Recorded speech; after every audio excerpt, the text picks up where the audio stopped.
What is up? Welcome to another edition of the After Buzz. I'm Brandon Coach, your host. We got producer Dave sitting right over in the corner, hooking things up. Welcome to another beautiful Wednesday. We got a few different topics that we'll be covering today, but before we get to those, I got to remind you, make sure you click the little thumbs up button to like the video down below. Make sure that you guys are subscribing and you are also clicking the bell so you get the notifications for when KLAQ, when we load up we either load up a new video or we're live streaming.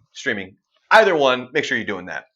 On that note, let's just jump right into things. As you can see down there on the title, we're going to cover an MCU theory that has been proven. That was one of my theories. Now, they didn't take this theory from me, but it was an idea that I had that they have since come out and said that, yes, this is technically what's happening. We'll get into a little bit more of the old 12-year-old journal from Mr. Brandon Coates here. Man, I was a crappy writer back then. Like, we'll get into that a little bit more here, but yeah, I sucked at writing. But anyway, and what else do we have here? Oh, we're going to talk about a couple other things that we're going to talk about here. Some of the subjects that we've talked about on the morning show so far this week. One was attractiveness. They had these features that males or females find unattractive in the opposite sex. And I wanted to kind of get more in depth into that a little bit, just because Buzz is pretty adamant that if you aren't attracted to a short person, that's really close to being racist, which is that's not the truth at all. So I'll be getting into that, and then also we'll talk about some food stamps. I kind of just sat back and listened for the most part today. There was two big topics we talked about. One was the marijuana bill in Texas that would kind of open up medical marijuana a little bit more, which was funny because, I got to kind of poke fun at Buzz a little bit about, his dependency on sleep aids when he's like, well, he basically says that, being dependent on drugs is bad, or, doing drugs is bad, but he'll, pop the pills to fall asleep nonstop, which is completely contradictory to each other.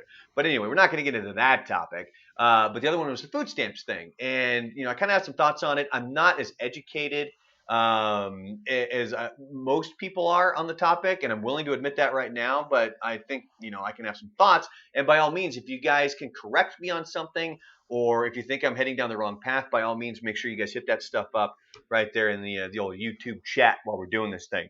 So let's jump right in here. We have the MCU theory. One of the things that I thought of after I saw Avengers Endgame the second time is that the Infinity Stones still exist. Sort of. And the Russo brothers, they're the ones that directed Endgame. They also did Infinity War, Winter Soldier, and Endgame. So the Russo brothers, by the way, top notch when it comes to the MCU right there, because those are four of the best movies in the MCU. But they did say that technically the stones still exist. They were doing like a Q&A, I believe it was on Reddit, or this came from a Reddit user, I guess. And what they had said was Thanos reduced the stones to the atomic level. The stones are still present in the universe. And that goes right in line with what the Ancient One tells Bruce Banner when he's trying to get the time stone. And remember, she goes, when she draws that, the timeline, and it shows the stones floating. She says, if you take one out, it, changes the timeline or whatever. And as she's explaining it, she says that these stones are what create, or what are the universe, basically, is what it is. It is what creates our entire perception of everything. So if the stones are gone, by that rationale, don't you think that our universe would cease to exist? So that's one of those things that kind of pointed that out to me, at least, as I was thinking this. And the Russo brothers have actually confirmed that the Infinity Stones do exist in some way in the MCU. But the other thing, too, is this will kind of lead into my theory. I don't know if they're going to do this, but that Gamora is inside the Soul Stone somehow. Because you'll notice at the end of Infinity War, after Thanos does the snap to eliminate half the life, he ends up somewhere. It's just kind of like he's walking on water. There's like a little gazebo, and there's like young Gamora over there.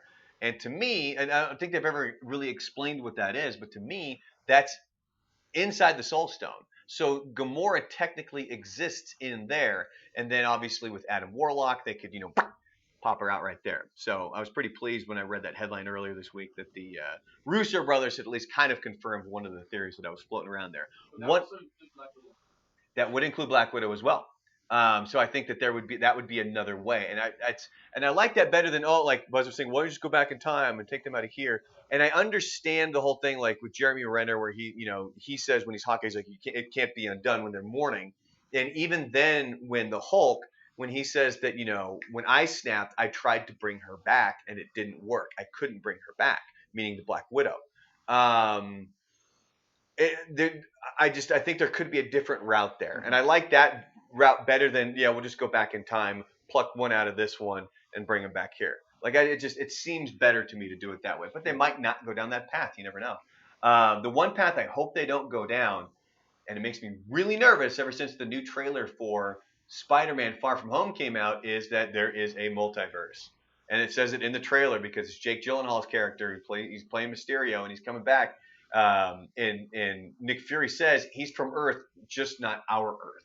And then you hear Spider-Man say, "Oh, you mean to tell me there's a multiverse?" And it's like, fuck. Like, I'm hoping they don't do that, because that's when things get sloppy, and that's when you lean on that crutch a little bit, like too much, where it's like, oh, all these people who have died. And this is where Buzz has a really solid point when it comes to Star Trek, because I never saw him, but I guess J.J. Abrams, when he came out and when he did that first one, they pretty much did like a time travel thing and undid all of the other stories, and that makes no sense to me. Like, it just if I was a Star Trek fan, that would irritate me. Like, if they did that in Star Wars, I'd be pissed. So I totally get what Buzz is saying when it comes to that. I understand his frustration when it comes to time travel being used as a plot point in movies, but I don't want them to be able to do this kind of time travel slash multiverse to open up more stuff. Vic is saying, wouldn't that make more movies though? Well, yeah, of course, but it would make it sloppy, and I think it would make it more difficult, because there's people who aren't Marvel fans, but they want to follow the movies, but they're confused. They can't even understand that X-Men and Avengers are two completely different things. It's no fault of their own, but if they can't understand that, how are you going to expect a general audience to understand that? Oh, well, we have this one one universe over here, and then we have this other universe over here. Oh, and then they cross over for this middle one here. It's like it's just, it can get way, way, way too messy, and I think it's just too much. And I wouldn't be a big fan of that. But anyway, if you guys have any other thoughts on that, be sure to bring them up here in the YouTube chat. Next thing we're going to we'll go to the old journal here. The old 12-year-old Brandon's journal. So what I'm trying to do with these things is I'm trying to put one up every single day. So far, so good. I've been working ahead, just kind of typing them up. And originally what I was going to do is I was going to leave all mistakes and errors in there, so you could see exactly like where I had misspelled words and incorrect punctuation and stuff like that.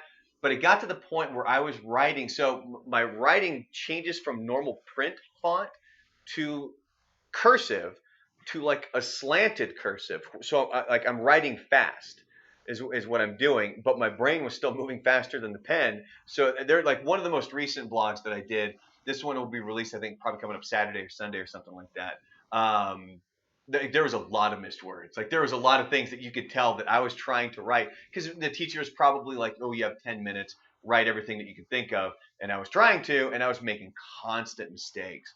But no, apparently I was a big fan of going to all the Clackamas High School football games. That was the high school I ended up going to. This is obviously junior high, 7th grade, when I was doing this stuff.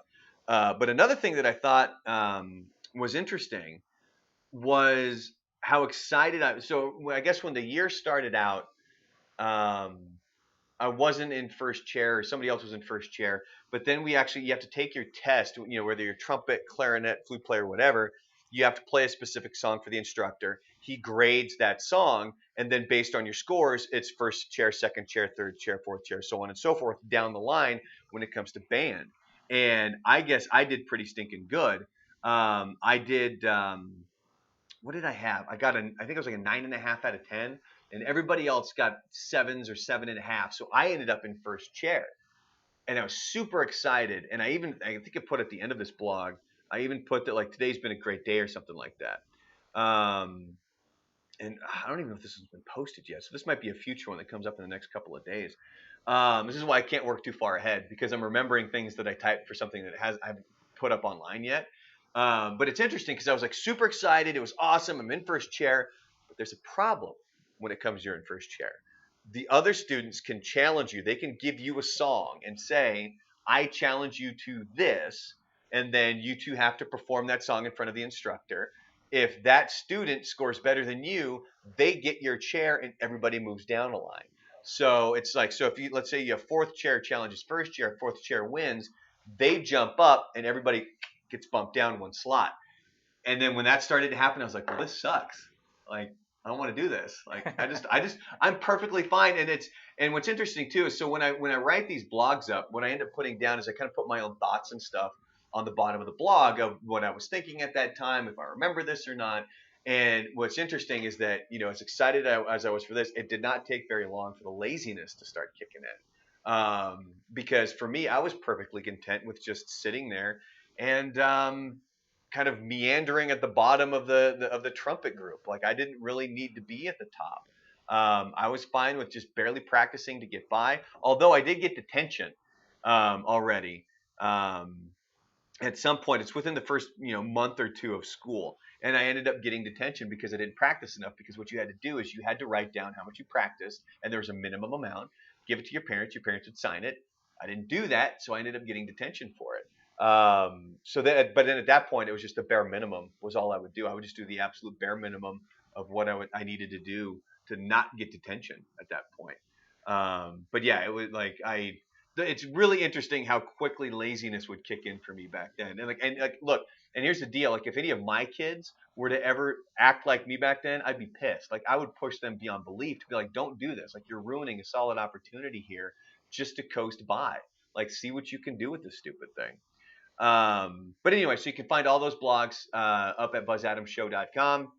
They're all there. Just look for the blue notebook. It's going to get cluttered. And look, and I'm telling you right now, Buzz will probably complain at some point that there's too many of those blogs on the website, because it's going to get cluttered, and because it's the same picture being used over and over again. And so he will probably be like, do we need to have this many? I guarantee it. Fucking mark my words, Dave. He is going to say something about those blogs and there being too many of them. Because I'm putting up one a day. Vic is asking me, do I play any other instruments now?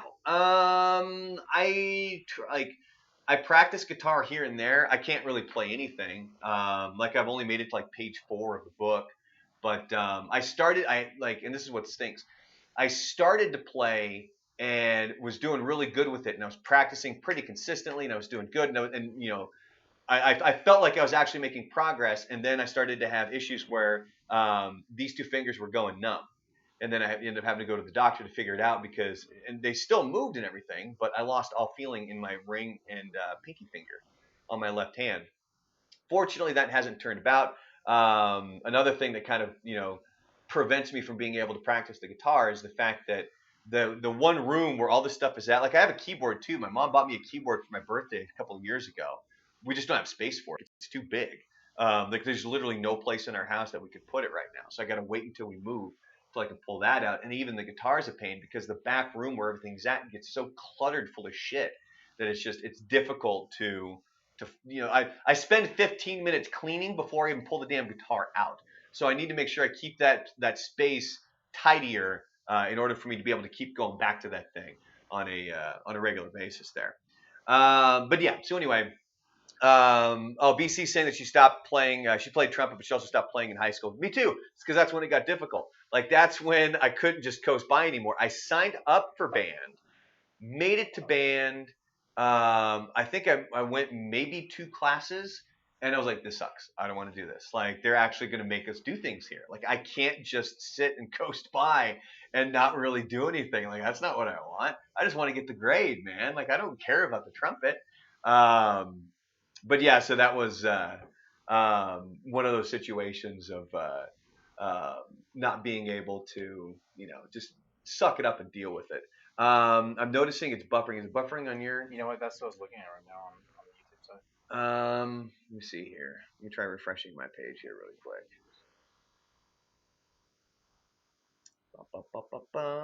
Sorry about that, folks. We're trying to see if the. Okay, it looks like we're back. Sorry. If it was buffering for you there, folks. But yeah, so really quick recap in case anything was not, you know, live there if it was buffering at all. Basically, I played trumpet up until like the first 2 days of high school and then quit because like this sucks. Like they're gonna make me do work and I don't want to do any work. Which was kind of my you know whole high school career. Like I did just enough to coast by. I think I've said this on the AfterBuzz before. Like I got straight A's one time in junior high, and I was like, what's the point? Like when I go get a job, are they going to go back and look at this stuff? No. Granted, I see now why, because it creates a work ethic. But then again, my work ethic now, it's not nearly what it was. I actually have a good work ethic now. I bust my ass here. So that thankfully did not carry over. Because as many years as I've been in radio, I see it far too often of people just fucking phoning it in, doing the bare minimum work, realizing like, oh, well, this is the minimum that needs to be done. That's all I'm going to do. And it's a pain in the ass dealing with people like that because as much as we need to strive to be the best out there, they want to be the best, but they also want to do the bare minimum work, and it's like it doesn't work that way. Go spend an extra 15 minutes on something, do it right, make sure you're doing it proper, don't just fucking phone it in constantly, and it's pretty obnoxious. But anyway, so there's 12-year-old journals. You can check those out at buzzadamshow.com. The next topic, this is something we brought up earlier in the week on the morning show, and this had to do with the attractiveness or traits that men or women find as ugly features. And of course, this was through a website called beautifulpeople.com. And I believe it's one of those websites that you can't join if you're not good looking enough. So we can already tell that these people are probably top notch fucking people at beautifulpeople.com. But they surveyed 3,000 people. And here's what they said when it came to women, the worst features in men: bad mouth or bad teeth, being overweight or obese, being too short, having bad skin, so on and so forth. For men, you've got traits that they found ugly in women: being overweight, eyes that are too close together or too far apart. I can't think of a single person when I've looked at them and thought, wow, those eyeballs are too far apart or too close. Like I don't know. Maybe that's not something that just clicks in my brain. Big nose, bad skin, poor figure, all things that are physical traits. And the fun thing that I found interesting this week with Buzz, and this isn't the first time he's done this, is he talks about how, well, if the big one, I take it back. The big one that we were talking about had to do with women not being attracted to shorter guys. And he's like, well, they can't help that. So by you judging them on that, you're being very close to racist. It's not even close. Like those aren't even in the same ballpark, because what you're talking about here is you're talking about what somebody is physically attracted to based on first sight, first judgment. That's it. Like that is it. There's absolutely nothing wrong with it. There's nothing wrong with looking at something. It's like looking at a piece of art and saying, I don't like that. It's like listening to music and saying, I don't like that. There's nothing wrong with that. It's your own personal choice. Now, if you look at the piece of art and you're like, well, that guy's a piece of shit because he did without really knowing the person, yeah, that's a little bit off right there. Same thing when it goes to the music. Maybe you don't know what that artist has been through. Maybe you don't know what they're writing about. That's kind of very similar. But then when it comes to this, it would be one thing if you're like, you're short and short people generally do this, or like you're making some sort of a judgment based on that. It's like, oh, well, all the short people that I've ever run into tend to be angry, so I don't like short people. That is closer to being racist because you're using this characteristic of this person to pass a judgment that they have that's not in their control at all. But if you can't help what you're attracted to and what you're not attracted to. Like that, like for him to be like, oh, like basically judging somebody because of what they are or are not attracted to, that's more egregious than the person who says, well, I'm not attracted to short people, or I'm not attracted to tall people, or I'm not attracted to overweight people. Now, somebody in the Facebook chat this week made a good point. When it comes to dating sites, girls will flat out ask, what's your height? Okay. Doesn't seem so bad. But what if you reverse that? What if it's a guy asking the woman, what do you weigh? The world might come to an end because, oh my God, you never ask a woman what she weighs. But it's that guy's personal preference. Now, if he starts calling her fat ass and whatever, just like fucking berating her, then yeah, the guy's a piece of shit. but you're attracted to what you're attracted to, and it's surface, it's superficial. Like don't take it for any more than what it really is. Like that's all it is. It's what is right there on the actual surface. Everything that's underneath that, that's what makes the person the human being that they are. But if you aren't attracted to this, then there's nothing that you can do about that. It's the same thing as like, you can't really change being short. There's other physical features and characteristics that you can't change. You can't change what you're attracted to. I've known people who are attracted to bigger women. I've known people who are attracted to heavier women, taller women, shorter women, skinny, like the whole gamut. It just depends on what you personally are attracted to. Now, if you start judging that person and you start belittling that person because of those traits, then you're a piece of shit. Like that's not something that you should like. You should, if you call them out for it, that's when you're a piece of human fucking garbage. But anyway, so that's just kind of the gist of what I wanted to bring up there. Let me see here. What did Vic say? If they are too short, makes you feel like a pedophile. Now, see the Vic saying that he doesn't like a woman that's too short because it just feels a little bit weird. There's nothing wrong with that. There's plenty of people on this planet that if you don't like short people, there's plenty of tall people. There's a lot of people out there that don't like tall people that like short people. It's just the way that it goes. Fern Dog says personality goes a long way. Well, yeah. Also, if you're talking about the difference between dogs and pigs, I mean, I'm just saying, Pulp Fiction. That's where it's from.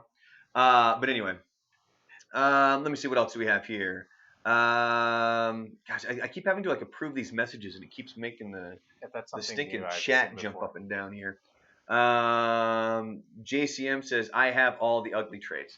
But it completely depends on who you're talking about. I mean, if you're talking about these people who are, by the way, beautifulpeople.com is the website. If you're talking about them, then yeah, maybe. But that's not to say that there's not somebody out there, and quite frankly, probably thousands of people out there that would find you beautiful for the person who you are. Don't stick on the negative. Don't concern yourself with the people who concern themselves with that. Think about the positive and just fucking move on with life. Don't get so, uptight about everything. Just realize, okay, that's superficial. That's it. And David just hit it on the head right now. That's what he said. Beauty is in the eye of the beholder. It is, absolutely, 100%. So just, I really just wanted to kind of cover that because I do find it like a little bit irritating when Buzz brings that up and he's like, oh, it makes you close to being racist. It does not. What you're attracted to is what you're attracted to. Now, judging somebody based on whether or not you're attracted to them or judging somebody based on their appearance, then that's a problem. That's the path you don't want to go down. But yeah, so anyway, final topic today. I was telling Dave this earlier today, by the way, as well. We're trying to kind of shore up the old AfterBuzz here a little bit because they've been running pretty long. And I know that you guys like it, and I know you guys want more, but I'm trying to condense these down to about a half an hour per episode. But what we'll try to do here is, we'll try to make this the final topic. But again, if you guys have more stuff you want to talk about, if you guys have any comments, questions, hit it up in the old YouTube chat right there. What if in another universe, ugly is the new beautiful? It doesn't even have to be in a different universe. You could just go to a different time in the history of this planet when being overweight was considered beautiful because that meant you had food. Like that used to be considered an attractive trait when somebody was overweight based on the fact that it meant that they were eating healthy. Like they actually had enough food. They weren't like, all gross and skinny and skeleton looking. So it's the same thing. I mean, there's like, you just like what David said was that, being in the eye of the beholder. It's not, it could not possibly be more true. I remember there was, I have to look this up. There was like a princess somewhere who, I mean, based on today's standards, you would see the picture of her and you're like, oh my God. But she was apparently considered this beautiful, like, woman that was courted by countless people. But when you look at it, it's like all these traits. It's like nowadays you'd be like, I don't understand that. That's what they considered beautiful back then. Marilyn Monroe wasn't stick skinny. Marilyn Monroe is still pretty damn skinny. The one thing that bothers me is when everybody's like, oh, well, she was a size whatever. Sizes have changed through the years. So a size 8 now is not the same size 8 that Marilyn Monroe was wearing. Now, was she a beanpole? No.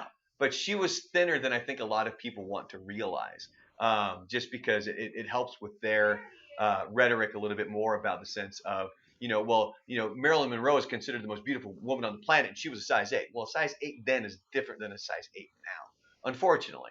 But then again, like, who gives a shit?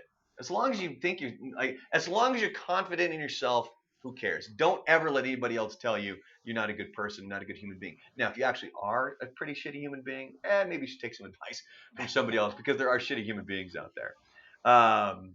But anyway, Cobra Commander says the Persian princess. Yes, I think that's who it is. Maybe we'll have to bring that up for the next AfterBuzz coming up next week. Let me see here. Excuse me, got a frog in my throat. But anyway, final thing that we're going to talk about here, and this has to do with food stamps. And the thing that I find interesting is that you constantly hear the stories of people who misuse the system, or they kind of skirt the rules a little bit and do whatever they can. And the one thing that always keeps getting brought up here is how you have the person with a bunch of food that they're paying with food stamps, and then right behind that they have the beer and the cigarettes and everything else. And so the law was basically sugary items and fatty items would not be allowed to be purchased with food stamps. Candies, sodas, stuff like that. Buzz says he agrees with the law. I partially agree with it. I think it's in the right direction, but if I were to personally vote on it, I would shoot it down. I think it's going too far in the one direction. I think you need to find somewhat of a middle ground there, because I think if you go too far in that direction, it's difficult to come back to where it needs to be. But if you build your way to the middle, that's a lot easier to do. And I think that one of the solutions that we brought up is having like maybe a percentage. Like if you have $100, you can use $10 for these kinds of items. I don't think that they track what people are buying with their food stamps enough. At least, and this is what I've seen. Again, let me repeat this from what I said earlier. I am not as educated as most people when it comes to this topic. So if I'm saying something wrong and you know it's wrong, by all means, hit it up on the YouTube chat and correct me. But from my own personal experience, from what I've seen, I do see a lot of people who buy things that should not. Like, it's like, how the fuck are they buying that with food stamps? Like that one item is $5. You could buy 10 of these other things that are healthier than that one thing that they're buying right there. But then there's also somebody that I knew down in Florida who worked a full-time job, but that job didn't pay enough. Like, she was strapped for cash is what it was constantly, because to pay her rent, to pay her for her car insurance, and everything else on top of that, and then food. She never had any money to do anything. But when she looked at the kind of like the terms and conditions of getting food stamps she fell into the category where she could have gotten them, but her thing was always like, I think I don't feel like I need it. I feel like it should be meant for people who need it more than me. And then there's a bunch of people who are like, no, you qualify. Like, you are the person that this is directed at. You're working a full-time job. You're paying for your own car. You're paying for insurance. You're paying for health insurance. You're paying for all these other things, but you're still struggling because the food is, and it's not like, she was spending extravagantly on all these other things. So that's who it was designed for. But as far as I know, she never took it. But I don't know.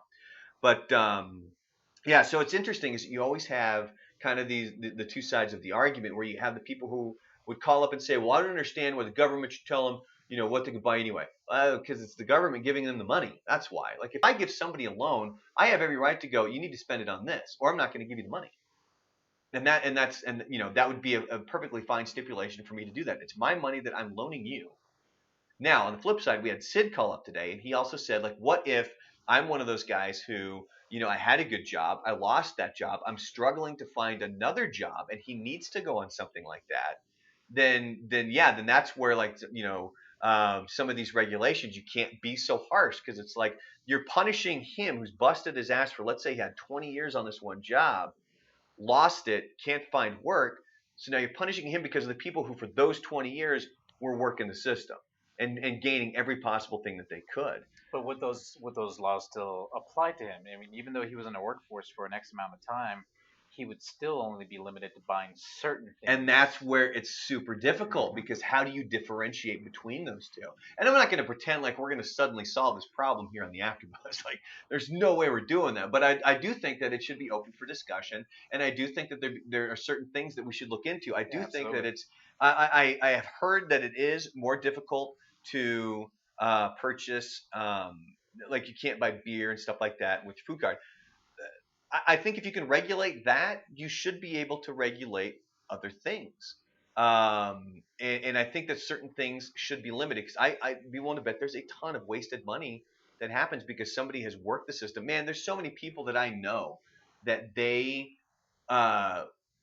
would work under the table and still and be living fine, and then still get benefits such as food stamps and stuff like that, because none of the money that they were making was being claimed. So the government didn't even know they were making it. So technically their salary was under a certain point. So they still got all those benefits, and they were getting money under the table. And for me, I'm like, dude, you're the piece of shit that's working the system, dude. Like, you're the one that's like, you're not paying taxes on any of that money. I'm paying for your food because you're the one that's getting food stamps, because it's being taken out of my paycheck. And that's where it could get very frustrating and very irritating. But I'm also a firm believer that you can't just completely cut out and be like, hey, look, you're not going to allow any sugar. Like, what about Gatorade? Would Gatorade fall into that? Like, what if it is somebody who, their kid is in sports and they need, you got to get those electrolytes back. Like, what's going to happen there? So it's one of those things that's just, it's difficult, because it's, well, it's like anything in life. There's no definitive line of, this is what it needs to be. But I do think that there needs to be more regulation, but not to the extent that this law that they're trying to pass is going to have. I think that that's gone too far. The pendulum swinging back the other direction. Cobra Commander says healthy food has always been expensive, even with WIC food stamps. I can confirm it. Growing up poor, but it depends on what you're considering healthy food. I know fruits and vegetables are more than affordable in the stores. I mean, it's just the way that it is. But there are a lot of people who look at something like, well, like a place like Whole Foods, it's always more expensive because it's the healthy food. They just jack up their prices, man. But when you want to go to the store, like there was somebody who put in the Facebook chat earlier something to the effect of like, what name healthy food that's under 99 cents? Dude, just go walk through the fruit and vegetable aisle. Like, seriously, like all that stuff is pretty cheap. But the only problem is it's not packaged to make you want it. And chances are you're going to have to do something with it. You're either going to have to make it into a meal, you're going to have to cut it up, you're going to have to do something with it. You can't just pop open a bag of chips and eat it. It's not as easy. But the reality is there are affordable, healthy options out there. It might just not be what you want. Because you could be like, well, I want this. Now, again, on the flip side, see, I'm really towing this fence here. Like I'm bouncing back and forth. Because on the flip side, it is a lot cheaper. Like if you wanted to, hell, you could go to Wendy's dollar menu, and you can get full menu or full meal for your family for pretty damn cheap by going and hitting up one of these dollar menus somewhere. And that's not the healthiest of food, but it's putting food in the belly of your family, right? So everybody always wants to look at ramen. Top ramen's an easy choice. Top ramen ain't fucking healthy, folks. I'm telling you that right now. If your diet, there's a reason that when you look back at your college days, you're like, oh, how was I so skinny? All you did was party your ass off and eat ramen. You weren't getting nutrients. You were sickly. Your body was eating itself because you didn't have anything going on in there. So yeah, don't believe that ramen. Now, by the way, if you want to do some fancy shit with ramen, we have some of those in El Paso, don't we? Like the fancy ramen places now. Yeah, I think they're starting to open up a little bit. Stuff like that, yeah. But yeah, I mean, there's good ramen recipes out there, and it uses just the standard top ramen. But yeah, it's a pretty good stuff. But there is the one place over here on Mesa that misspelt the word noodles on the side of the building. They accidentally spelled it Noddles. So it says dumplings and noddles on the side of the building. I kind of want to go there because I'm interested to see like what the food is like, and also to be like, hey man, you might want to change the first D to an O because it spells noddles on the side of your building. But yeah, so anyway, so that's just kind of my thoughts on that. Again, we're not going to solve this issue here on the AfterBuzz. If you guys have any more comments, by all means, bring them up here on the YouTube chat. I've seen it both ways. I've been stuck behind somebody who, I remember there's one time I was behind this lady who was pitching a fucking fit that her coupon wasn't getting scanned. And spent like, 5 minutes. And, oh, it's just 5 minutes. Stand in a grocery line for 5 minutes. It feels like forever. And she's just throwing a goddamn fit because they're not scanning it. And I'm thinking like, okay, she's gonna save like $50. It was for like 65 cents. Jesus. And it was to the point where like I'm standing there and then there's a guy behind me and I can see he's getting frustrated too. And the whole time I'm like, fuck. So when I'm sitting there and I just wanted to ask him like, how much? Like, I'll pay it. Like, I have $1 in my wallet. Fucking keep the change. Just let me get out of here. Like, I just want to do a quick trip to the grocery store. And it's not like this lady was strapped for cash because, and I know that this is kind of a joke that we had on the show this morning. We were talking about people who show up with the, whatchamacallit, with the, they roll up in the Range Rover but they're using food stamps and stuff like that. But now this lady, you could tell she was pretty highfalutin. She was well-to-do, and she was pissing and moaning over 65 fucking cents. I'm like, 5 minutes of my time is worth 65 cents. Here's $1. Take it. Be gone with you, lady. But anyway, so on that note, yeah, we'll wrap it up there. You guys are more than welcome to type anything else into the chat here if you have any other questions, comments, or anything else that you guys would like to bring up. Again, if you guys ever have any topics you want brought up on the AfterBuzz, you can always email them to me. It's brandon@buzzadamshow.com. Remember, down below, make sure you're clicking that thumbs up so you guys are liking the videos down there. Share it if you want. Put it out on Facebook. Put it out on Twitter. Do something with it. And then also make sure you're hitting the old bell to get the notifications there. I will be heading off to Portland. I got to go say goodbye to the good man Gary. Coming up on Saturday, as the funeral is coming up on Saturday. So I'm actually going to be not on the show Friday and coming up on Monday, but the AfterBuzz will be back next Wednesday as well. So if there's anything that you guys ever want brought up, by all means, hit me up. It's brandon@buzzadamshow.com. Producer Dave, you got anything you want to, a little 2 cents you want to toss in there? Buy your mother something this weekend. Yeah, get your mom something. And that's one of the reasons why I'm actually really, really, more than pleased that my buddy Josh actually paid for my plane ticket to Portland. Was the fact that I get to see my mom on Mother's Day now. I mean, granted, it's under really shitty circumstances. It's for a funeral, but I get to see my mom on Mother's Day this weekend. But yeah, do something nice, and we will have more coming up this week. Coming up tomorrow morning, we have more Pro Flowers that we're going to be giving away, the $50 gift cards, and we also have the ED, the El Paso Men's Clinic. So if you guys have any more descriptions of what ED is like using a metaphor, make sure you guys call the neckline and leave contact info. If you want to win, you've got to leave contact info. Otherwise, there's no way for us to tell you that you won. So on that night, everybody else, have yourselves a fantastic day. Love you guys. Thank you guys for all being here with me. And we'll see you bright and early tomorrow morning on the Buzz Adams Morning Show, 5 a.m.